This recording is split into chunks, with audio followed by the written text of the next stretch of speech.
Kwa maksudi tumeona kuja kuangalia maeneo haya yaliyopo Ukunjwi. Kwa maksudi tumeona tuje tuangalie maeneo haya ya bahari yaliyopo Ukunjwi, ambapo vijana, familia wanakuja kwa ajili ya mapumziko. Lakini kutokana na malalamiko ya wananchi wa shehia hii ya Ukunjwi kupitia mmong'onyoko wa maadili ambao unajitokeza katika maeneo haya, kwa hiyo tumeona ni vizuri kuja kuangalia hali, na bahati nzuri kama tulivyojionea kwamba hali haiko rafiki sana.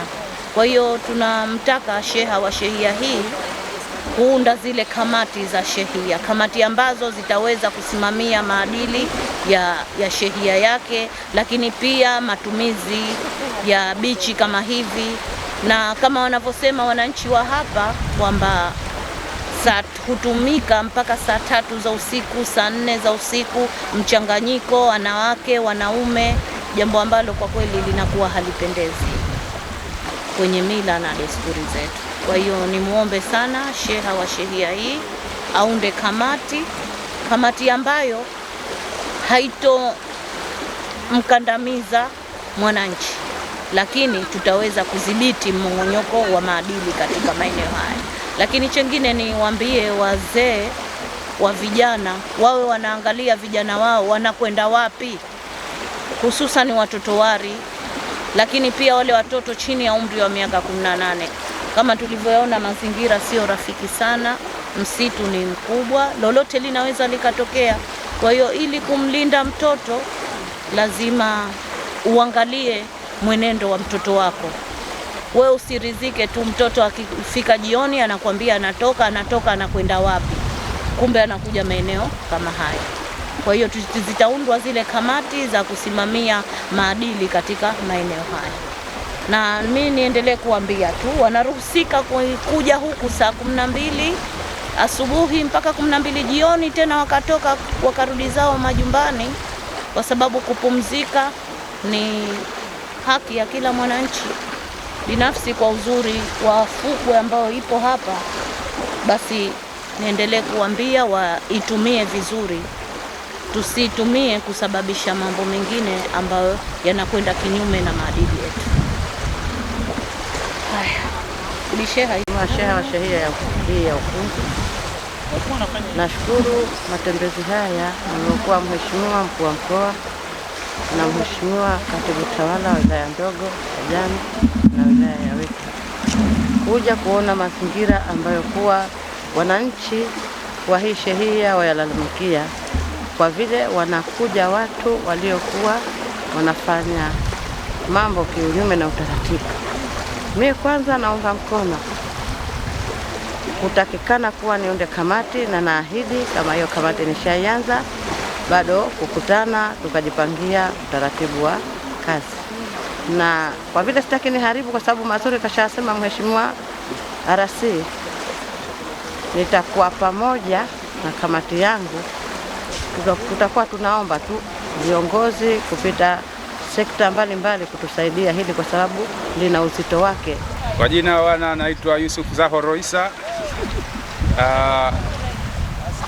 Hapa bwana, katika kijiji chetu au katika bichi yetu wanakuja watu kutoka sehemu tofauti tofauti.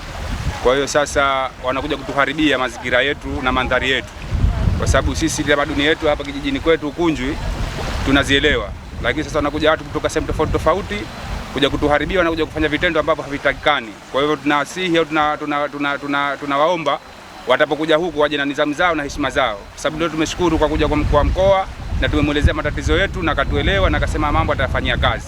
Kwa hiyo sasa hatutaki kuona watu wanakuja kutuharibia eneo letu au bichi yetu ya Ukunjwi. Hauhusiki kuja sehemu kama hizi. Sasa sisi tujipange, tuseme na wenetu, ndugu zetu, si vibaya kuja bichi uka fresh mind kidogo, safahamu, lakini yale ya kujia, unakuja huku unakuta bangi,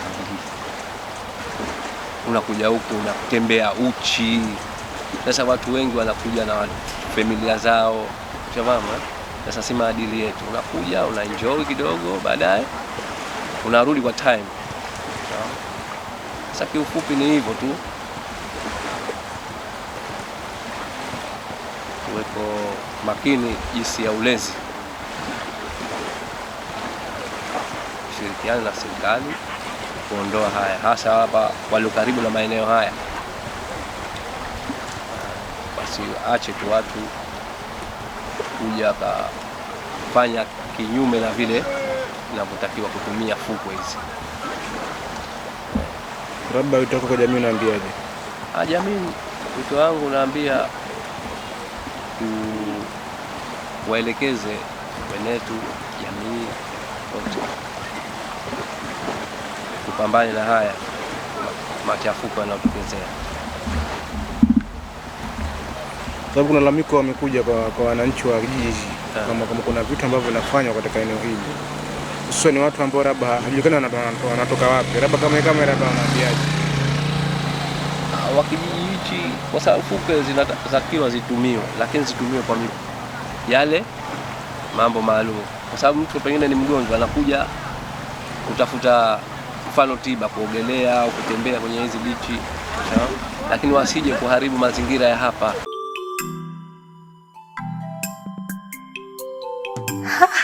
Asante Mungu. Hivi ndivyo jasho langu linavyozaa matunda. Asha, duka limebadilika sana.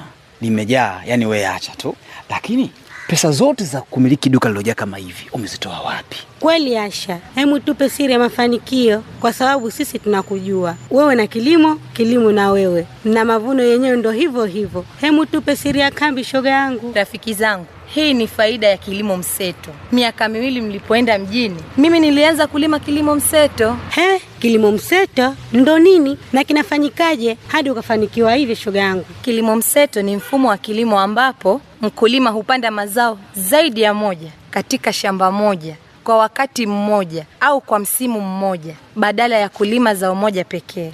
Mfano, kupanda mahindi na maharage pamoja, kupanda mihogo na kunde, kupanda ndizi na kahawa au mazao ya mboga chini ya migomba. Kumbe ni hivi ndio maana unapata mavuno mpaka kujaza duka. Asha, leo umetufungua macho. Tulikuwa tunategemea kilimo cha mhogo tu, lakini sasa naona umuhimu wa kubadilisha na kuhamia kwenye kilimo mseto.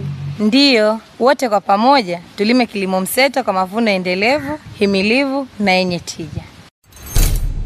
Ujumbe huu umeletwa kwenu na Community Forest Pemba, Community Forest International na TAMWA Zanzibar.